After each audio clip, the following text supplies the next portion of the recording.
Before we argue about whether or not God exists, we need to ask ourselves something more basic. What do you mean by God? Because what if the version of God that people are rejecting is not actually the version being proposed? In the last episode, video 12, we noticed something. People can walk away from belief in God, and yet the need for meaning doesn't go away. In other words, the longing remains. It's as though the source, who we've come to know as Jesus, is calling us to come unto him so he can show us the way home to that God who created us. He's not forcing us. He's not overwhelming us. He's simply calling us to come home. And that isn't new. The Apostle Paul described it this way, and I quote, that they should seek the Lord, though he be not far from every one of us. See Acts 17:27. This longing is part of the human experience. It's not learned and it's not imposed. It's something we encounter, which raises the question, are we rejecting something real when we let go of belief in our faith? Or are we trying to replace something we never fully understood in the first place? Hello, I'm Martin Braden. Welcome to my channel, Dispelling the Accusatory Fog. This is episode 13 in a series titled Faith, Reason, and the Search for Truth, which is one of the several playlists I've set up on my YouTube channel. In today's episode, we're discussing some of the reasons why people let go of belief in God, any God, and yet they continue to have that nudging, that longing for meaning, that faith at one time was fulfilling. The word God is not as simple as we think it is. In the Greek New Testament, the word for God is Theos, meaning the divine one. It's not a cartoon, it's not a caricature, and it's not a simplified graven image. It's something far greater. It's a higher being, a reality beyond ourselves. And that matters because today when people hear the word God, they're not all thinking of or imagining the same thing. When they picture this concept called God in their minds, it's probably something completely different than what you or I may be thinking of or imagining in our minds. Some picture a white, bearded old man in the sky, a sky god. Others imagine the universe as God, with all of its power. Some imagine an impersonal force existing in nothingness, while others think of God as a myth, like the ancient Greeks did. Then there are those who think of a philosophical abstraction. Saying the word God is much like saying the word drink. We don't seem to ever clarify what's in the glass. And a drink consists of the glass itself, the water or liquid contained within it, and the ice that makes it just right. Together it's called drink. It's just one drink. Without a clear definition of such things, the conversation breaks down before it even begins, and we end up talking over each other.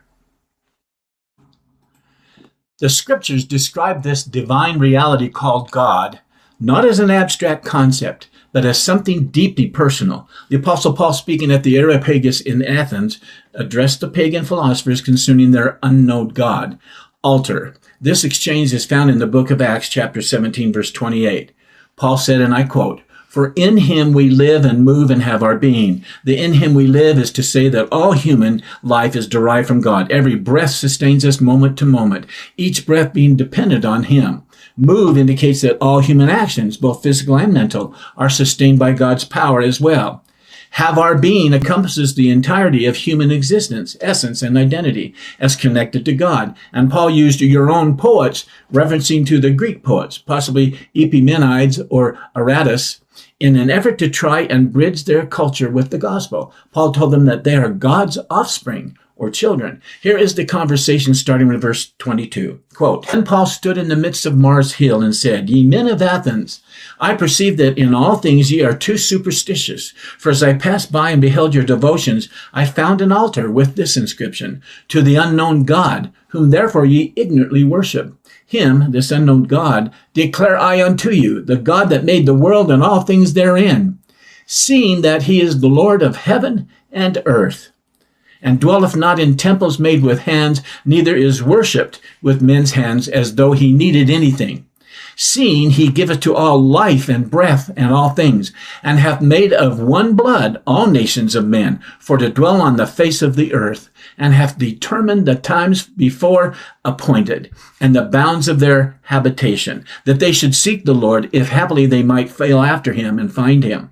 Though he be not far from every one of us. For in him we live and move and have our being, as certain also as of your own poets have said, for we are also his offspring. For as much then as we are the offspring of God, we ought not to think that the Godhead is like unto gold or silver or stone, graven by art and men's devices. And the times of this ignorance God winked at, but now commandeth all men everywhere to repent, because he hath appointed a day in the which he will judge the world in righteousness, by that man whom he hath ordained, whereof he hath given assurance unto all men, in that he hath raised him from the dead. And when they heard of the resurrection of the dead, some mocked. And others said, we will hear thee again of this matter. End of the quote. That's not describing something distant. That's describing something foundational. That's something all of us are already participating in, whether we recognize it or not. So when someone says, I don't have faith to believe in God, we have to ask something more precise of them, such as, which definition of God are you rejecting? Are you rejecting the three separate and distinct beings of the Godhead Paul spoke of? Or are you rejecting the Trinity essence that some call God, it being described as an essence, having no body, no parts, nor passions? I find this essence being particularly odd, since Jesus, the Son of God, who after his resurrection took up his body after having been dead 3 days and nights in the tomb, and then after revealing himself to more than 500 individuals, as it's recorded in Matthew 27, verses 52 and 53. He also visited many of his followers with his glorified, resurrected body. Let's see what it says in the Bible. And the graves were opened, and many bodies of the saints which slept arose and came out of the graves after his resurrection, and went into the holy city and appeared unto many. In 1 Corinthians 15, verse 6, we read, after that he was seen of above 500 brethren at once, of whom the greater part remain unto this present, but some are fallen asleep still. Again, this is Paul's epistle to the Corinthians. Then in Luke chapter 24, we read about the events of the regular weekly Sunday Sabbath that took place after the recent High Sabbath on Thursday, the day Jesus was crucified. This weekly Sunday Sabbath was the day where the women went early that morning to prepare Christ's body with spices for his permanent burial, which they didn't have time for on Thursday at sunset. Luke chapter 24 describes the tomb had been opened and the body of Jesus was nowhere to be found. The women rush away to tell the brethren, but Mary Magdalene stayed to see where her master's body might have been taken. And that's when the resurrected Jesus appears unto her. He told her, touch me not, for I have not yet gone to my Father. He instructed her to go and tell his brethren that he's going to his Father and their Father, to his God and their God. Luke 24 also tells us about the two disciples while walking on the road to Emmaus. They encounter the resurrected Lord, who opens the scriptures unto them and later breaks bread with them and then disappears right before their very eyes. And then we read about how they swiftly returned to Jerusalem to tell their experience, and the resurrected Jesus appears to all of the 11 disciples along with the saints who were attending their weekly regular Sunday Sabbath day worship services. Here's what it says in Luke. And they rose up the same hour and returned to Jerusalem, and found the 11 gathered together, and them that were with them. And while he opened to us the scriptures. And they, the two disciples, told what things were done in the way, and how he was known of them in breaking of bread. And as they thus spake, Jesus himself stood in the midst of them, and saith unto them, Peace be unto you. But they were terrified and affrighted, and supposed that they had seen a spirit. And he said unto them, Why are ye troubled? And why do thoughts arise in your hearts? Behold my hands and my feet, that it is I myself. Handle me and see, for a spirit hath not flesh and bones, as ye see me have. And when he had thus spoken, he showed them his hands and his feet. And while they yet believed not for joy and wondered, in other words, they couldn't believe their eyes, he said unto them, Have ye here any meat? Have ye here any meat? These are the words. And they gave him a piece of broiled fish and of an honeycomb. And he took it, and did eat before them. And he said unto them, These are the words which I spake unto you while I was yet with you, that all things must be fulfilled, which were written in the law of Moses, and in the prophets, and in the Psalms concerning me. Jesus just listed the Old Testament scriptures.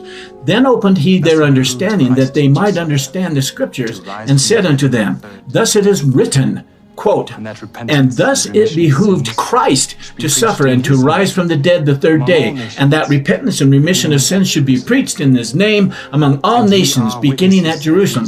Notice that this Old Testament record, hundreds of years before Jesus came to earth to be crucified and raised from the dead, used the word Christ, which some claim wasn't used until the day of Christians.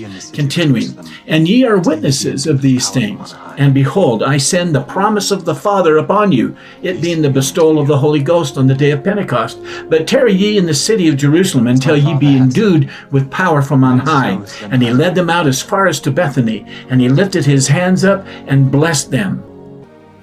And it came to pass, while he blessed them, he was parted from them, and carried up into heaven, and they worshipped him, and returned to Jerusalem with great joy. End of these scriptures. Tell me, did the record say anything about Jesus taking off his body before he got to heaven, like he would in an overcoat? Or was his spirit body now inseparably connected to his glorified, resurrected body, never to be separated from it again? If it's the latter, and if Jesus is God, as many believe he is, then God has a body of flesh and bones as tangible as man's, right? How can one deny what we just read from the Bible's New Testament? I ask you, does Jesus now have something that the Father doesn't have, who's supposedly fully God, as Jesus is fully God? Do you believe in the God that has no body, parts, or passions, as some have interpreted the scriptures as saying? In other words, God is just an essence? Or do you reject the concept of God altogether? And if so, what or who is that God that you're rejecting? Which of the three descriptions of God that I just reviewed do you reject, or any concept of God? I ask this because rejecting a misunderstanding or misinterpretation of God is not the same as rejecting reality. And if the definition of God is unclear to you, then such a rejection may be aimed at something that was never accurate or real in the first place. Richard Dawkins, world-renowned atheist who was an evolutionary biologist before he retired, argues that a complex designer of something so unbelievable as the universe and everything in it must itself be explained. To him, it's a hypothesis that should be treated with scientific eyes. To him, it's a serious argument. To me, it's as though he's saying that reality is saying we're all just wet brains that came into existence by accidental, unguided firings of chemistry. We're wet-brained robots, in other words. I would say to Richard, I understand what you're describing, Richard, but is that all we are? Just wet-brained robots? The truth is that even within science, there's recognition of something deeper here. There's recognition that reality may not be as simple as many have assumed. Physicist Paul Davies observed, the laws of physics seem themselves to be the product of exceedingly ingenious design, end quote. Now that's not proof, but it is something important. It's an observation we're taking seriously, for it's a recognition that reality contains structure that looks intentional. Scientists' assumption behind Dawkins's argument is that mind comes from matter, and that intelligence is produced by non-intelligent, unintended processes. But here's the question. Has that actually been demonstrated as a sufficient explanation? Has it been tested and proven to be irrefutable, or is it just the starting assumption?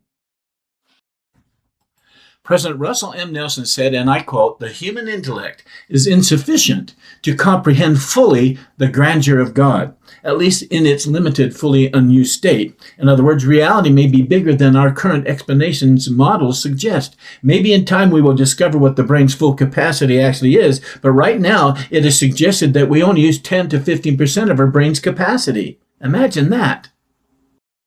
Let me put it in this way. If you were walking along a beach and saw the word help, H-E-L-P, written in the sand, you wouldn't stop and think, maybe over a few million years, waves like those, along with repeated winds, just happened to line that up perfectly. Or maybe there was a really intelligent crab that came out of the ocean wanting help and decided to write help with its claws.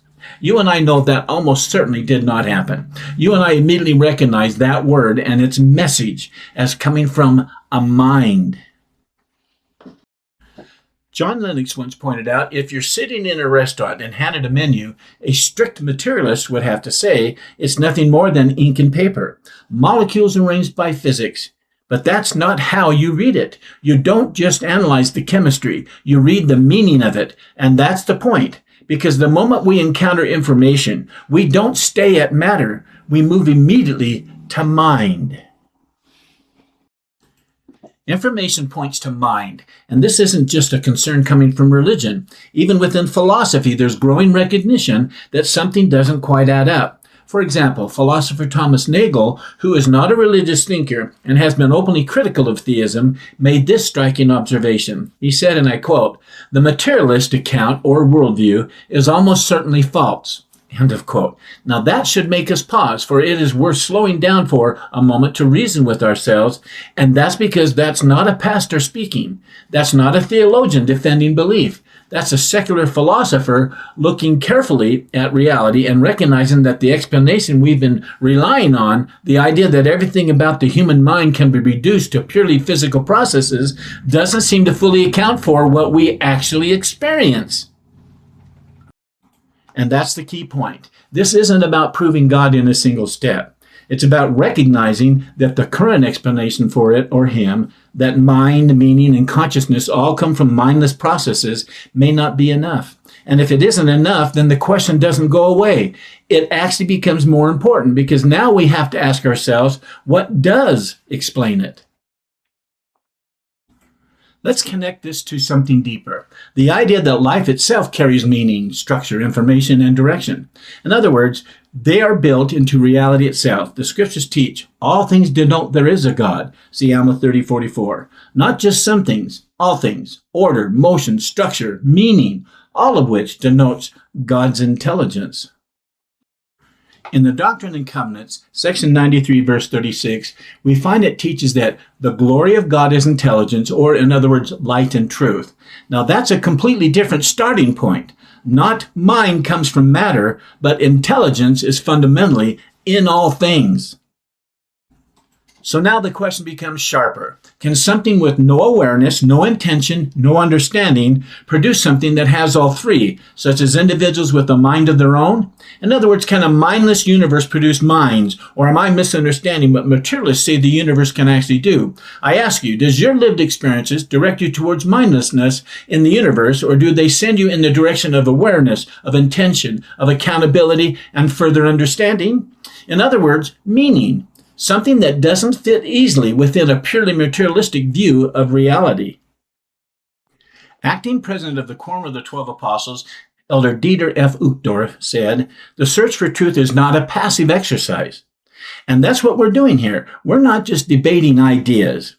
We're examining reality and our lived experiences, your experience, your awareness, your ability to think, choose, and understand. It all comes into play here. If the word God points to the divine, as we learned in videos 1 through 12, then maybe the question isn't, do we believe in a version of God, but does reality itself point to something fundamentally intelligent, just like the word help written into the sand points to a mind?